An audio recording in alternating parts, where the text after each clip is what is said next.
Wonderful. Well, my name's Joseph, and welcome to Orca Stadium. You know, just like you, it was my own curiosity about nature that led me to working right here at SeaWorld. We receive so many questions every day about killer whales, from kids and grown-ups of all ages. We gathered all these questions and put them together right here in my Killer Whales Up poster, so we can share them with you today. Now, if you're ready to get started, it's my privilege to introduce to you one of our amazing animal trainers. All the way on the other side of the pool is my good friend, Aiden! Hey everybody! Thank you for that fantastic introduction. Like Joseph said, my name is Aiden and I am so excited to be here with all y'all today.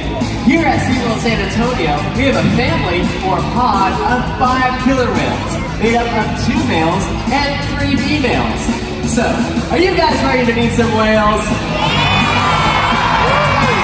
Alright, well first we're meeting our 19-year-old male. He weighs a little bit over 7,600 pounds, and his name is unique in the language cricket. He enjoys a wide variety of enrichment such as ice and this Up next, we're meeting our other male. He's 27 years old and weighs over 9,000 pounds, making him the largest marine mammal in the state of Texas. Everyone, give it up for KWUC.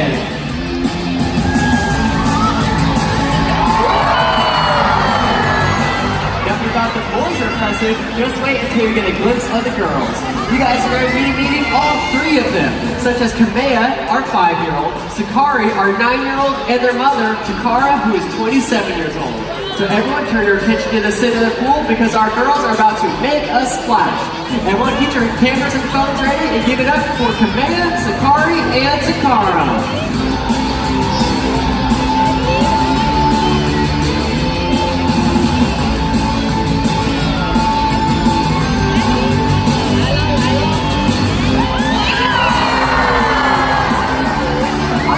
Incredible? They sure are. You can see how different each whale is. But did you know that there are even bigger differences in the wild? Would you be surprised if I told you that there are actually different kinds of killer whales? Scientists refer to them as ecotypes. They live in different habitats, they have different body types, and they even pursue different kinds of food. But even though these killer whale ecotypes are different, they're all still considered members of the same species, or Sinus orca. And now, you may be wondering, how big does a killer whale grow to be? Well, that depends on which ecotype you're talking about. Is it a 16-foot female in Iceland, or a 30-foot male in Antarctica? Let's take a closer look. The remarkable thing about killer whales, no matter which type, is that they are found throughout our global ocean, from the Arctic to the Antarctic, and literally everywhere in between. They are found in so many different habitats and depend on such a variety of marine life for survival that killer whales are more intertwined with the fate of our ocean than any other marine animal. Truly, these awesome animals are the living symbol of our ocean, representing so much more than their own species. Ladies and gentlemen, running us back here on stage, we have our 2 male killer whales. Give it up for KWUC and Takara.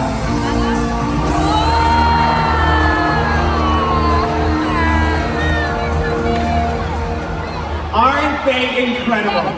Okay, let's see what other questions we have. Here we go. So many of you have been wondering about our trainers. In fact, raise your hand if you've ever wanted to be an animal trainer. Wow, that's a lot! Can you show me our dedicated team of trainers who interacts with our family whales every day? You've already met Aiden. Aiden, who else do we have joining us today? Well, right now I'm hanging out with several of my best friends. Up here on stage, we have Jimmy, who's hanging out with 2R. Over there on the slide out, we have Joel, who's interacting with KWUC. On the other side out, we have Taylor, who's interacting with Kamea.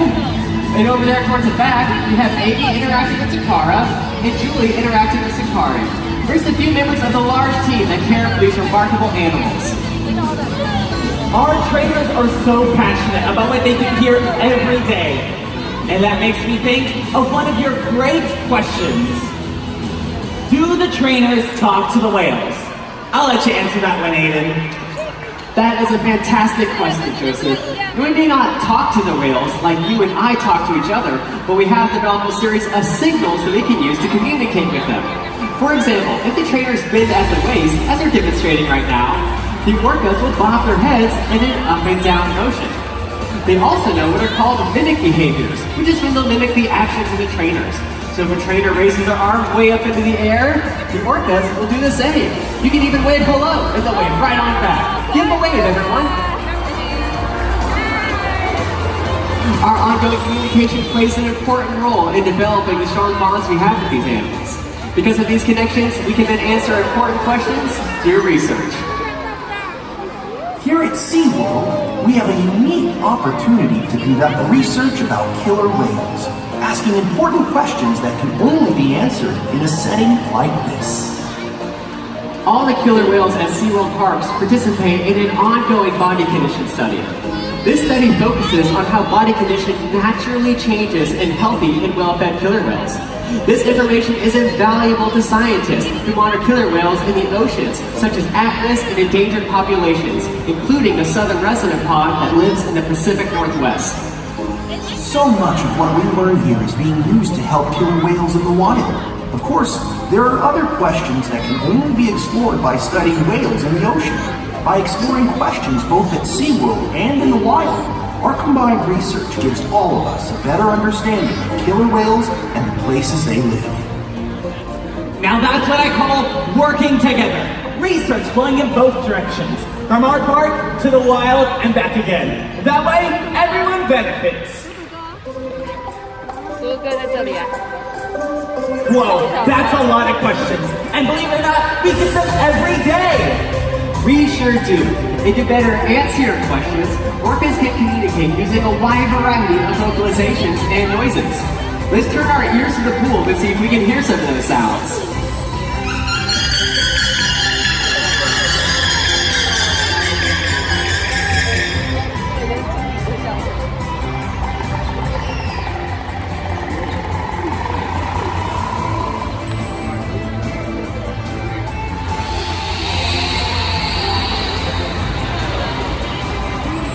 Each orca, each pod has their own dialect and unique set of calls. Another way these whales can communicate with each other is through body language, as demonstrated by these pectoral slaps at the sides of the pool.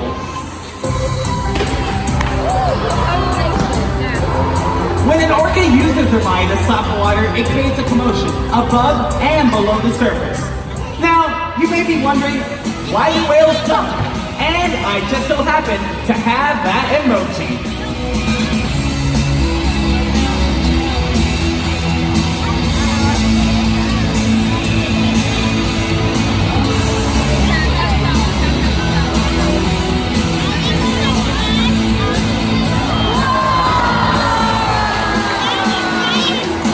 Jump like that is called a freak. It creates a sound from top of the water, which can be used to show their excitement, display a little power, or even get the attention of the other whales. Now, other ways that orcas can communicate with each other is by blowing bubbles, bumping into each other, or scratching each other with their teeth, causing great marks. These are multi-line marks you may see on the sides of whales and dolphins. They do this during social interactions to display dominance over one another, both out there in the wild and also at SeaWorld.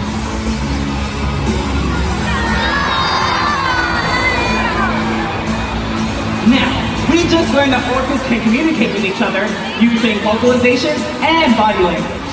But do you remember how we communicate with them?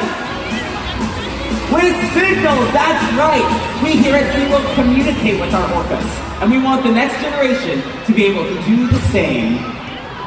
That leads me to my favorite part of the show, where members of our very own audience will get to meet and interact with the whales. Before the show started, we pre-selected 4 guests to help the show communicate with signals just a little bit more. So joining us at the glass caves all around the pool, you can see our guests meeting the whales for the very first time. Alright guys, let's start with something simple, like introducing ourselves to whales. Go ahead and wave hello to them.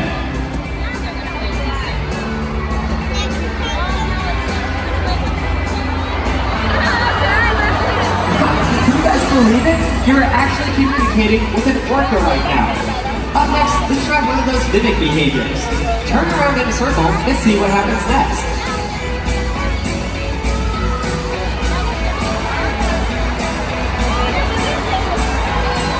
Nice job, guys.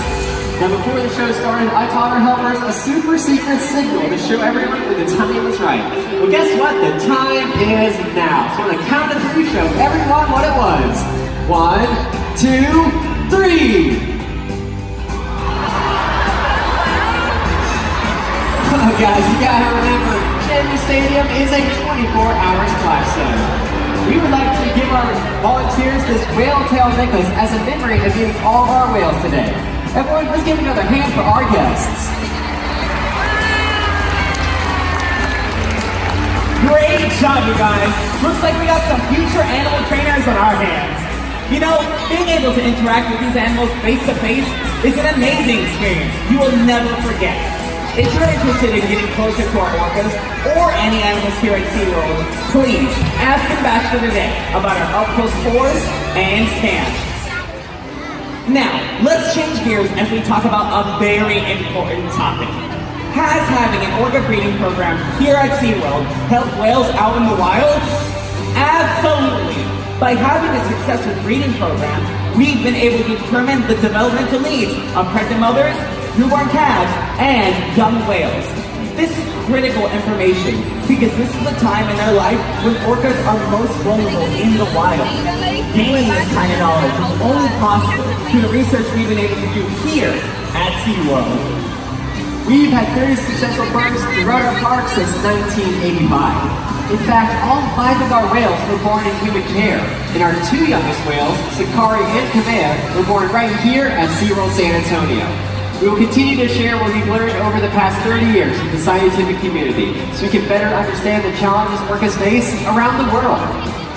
Recently, SeaWorld worked with researchers from the National Oceanic and Atmospheric Administration, or NOAA, to help them develop a model for identifying when a killer whale is pregnant by looking at aerial images of the animal in the wild. Prior to this cooperative effort, where SeaWorld provided direct, unparalleled access to our pregnant whales, researchers had no solid way of knowing whether or not a female in the wild was carrying a calf.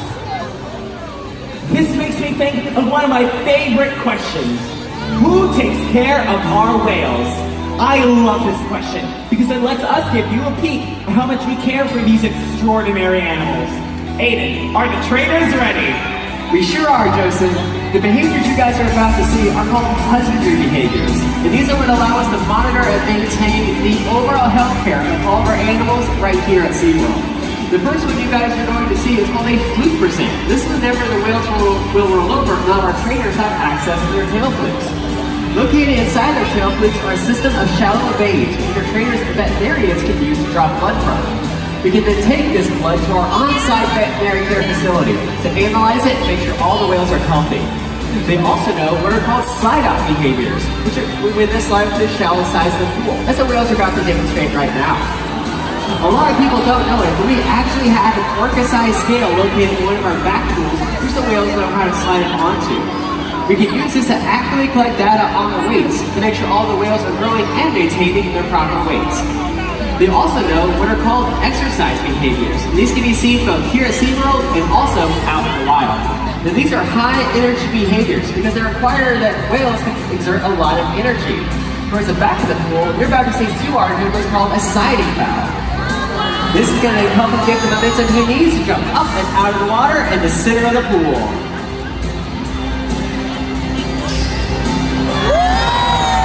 Now these high energy behaviors can be anything from fast swims to breaches or even bows or jumps out of the water, like Kamea is about to demonstrate again in the center of the pool.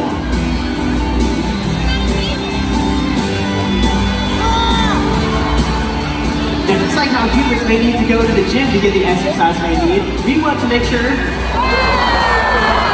the animals get the exercise they need each and every day. You know, with all those high energy behaviors, I'm sure guests are wondering, how much does an orca need to eat to stay healthy? Well, just like humans, that's going to depend on their body size. So for example, Kamea, our smallest whale at just over 2,000 pounds, is going to eat 90 pounds of fish a day. In contrast, however, KWUC, our largest male at over 9,000 pounds, is going to eat 175 pounds of restaurant quality fish every day. It's also important to note that the whales will receive the entirety of this base diet no matter what.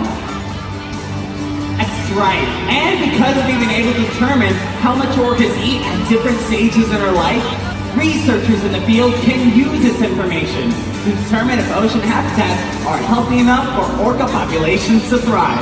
And that type of information is invaluable. You know, food, exercise, and care from our veterinary staff are all the whales need.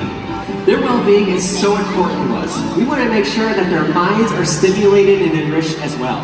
They need the kind of enrichment that comes through learning, interaction, and our personal favorite, play. Going on all around the pool right now are a variety of playtimes, and we do these every single day with the whales. Right now, a few of the whales have what are called environmental enrichment devices, or EEDs for short. These are essentially killer whale-sized toys that are highly durable and safe for the whales to play with.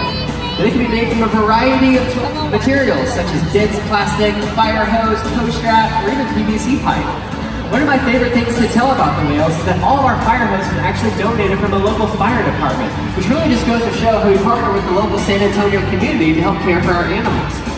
They also have access to what's called edible enrichment, such as ice, jello, kelp, and even marshmallows. These have all been approved by our veterinarians to be safe for them to eat and ingest, just like how KWUC there is getting some ice in that toy. And we also do a lot of what's called visual playtimes, which can be done down to glass. Killer whales are very visual animals, and they really seem to enjoy seeing new things. So we can bring mirrors down to the glass, blow bubbles, or sometimes even bring other ambassador animals so they can see them, because they don't typically get to.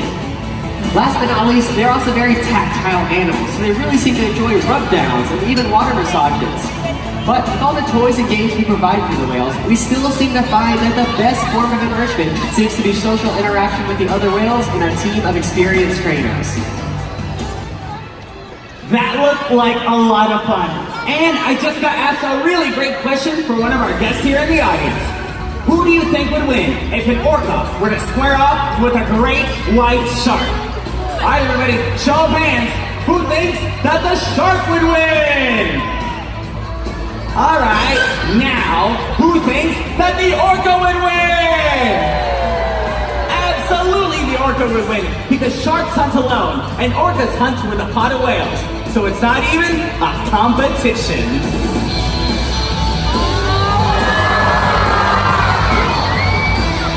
Orcas have even been known to hunt blue whales. Do you know how big a blue whale is? At over 80 feet, it's the largest animal ever to have existed on the planet. But orcas can hunt them because they coordinate, collaborate, and cooperate to overcome challenges much bigger than themselves. You know, we can learn a lot from the orcas about overcoming the challenges that our ocean faces. In fact, if we were to collaborate like them, we could change the fate of the ocean and our world. All right, we have a few more questions here, and these are some really specific ones that we get every day. Some of you today have been wondering, why do some of the dorsal fins curve? Great question. Dorsal fins have no skeletal support, such as bones or cartilage to support their height and weight. They're made completely of connective tissue. And when an animal spends most of their time at the surface of the water, this tissue may weaken, thus causing the fin to bend. We occasionally see this in the wild and also at SeaWorld. Hey, that's a great question. Aiden, how fast can an orca swim? Well, Joseph, depending on their body size, orcas can reach top speeds of up to 30 miles per hour, making them one of the fastest animals in the ocean. You guys are about to see a demonstration of that right now. Two of our whales are demonstrating what's called a zimmer behavior, which is when they propel themselves through the water using the largest muscle in their body called the peduncle. And as they're swimming at these top speeds, they're going to be using their pectoral flippers for steering and stopping, and their dorsal fin for stability.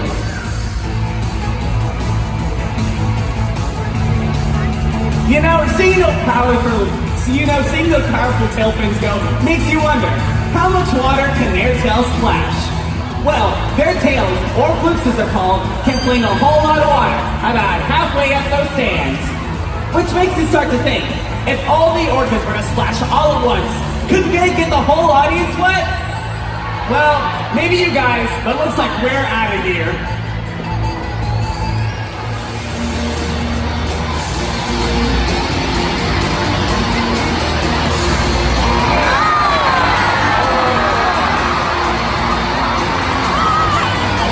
Alrighty everyone, you know what time the show it is. If you're ready to get wet, make some noise.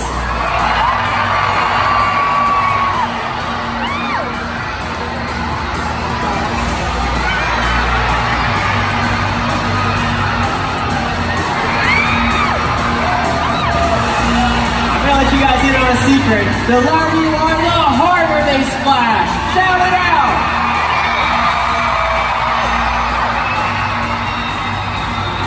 I think the whales may need a bit of a target to aim at. Everyone keep your hands up just like this and splash them up and down.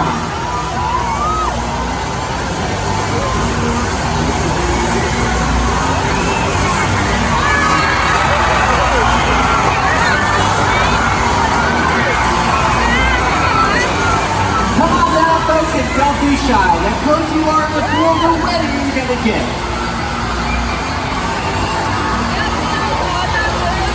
Don't worry, there's a whole lot more than 52-degree salt water that the whales cannot wait to share with you.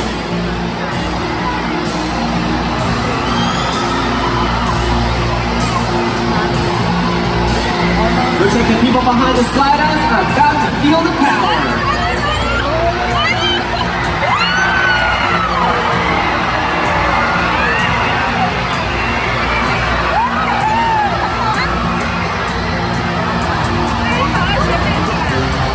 Come on, folks, there's no better way to celebrate the beginning of spring than getting splashed by a killer whale.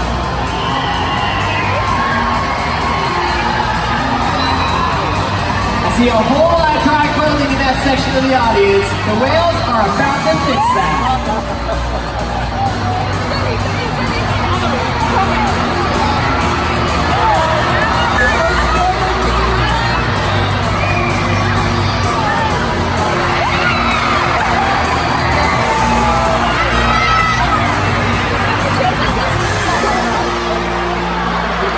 Wow, that sure did look like a lot of fun. It sure did. You know, orcas are so inspiring. The more we learn about them, the more we realize that they represent so much more than just themselves. Truly, to better understand orcas is to better understand our oceans. Never stop wondering about the natural world around you.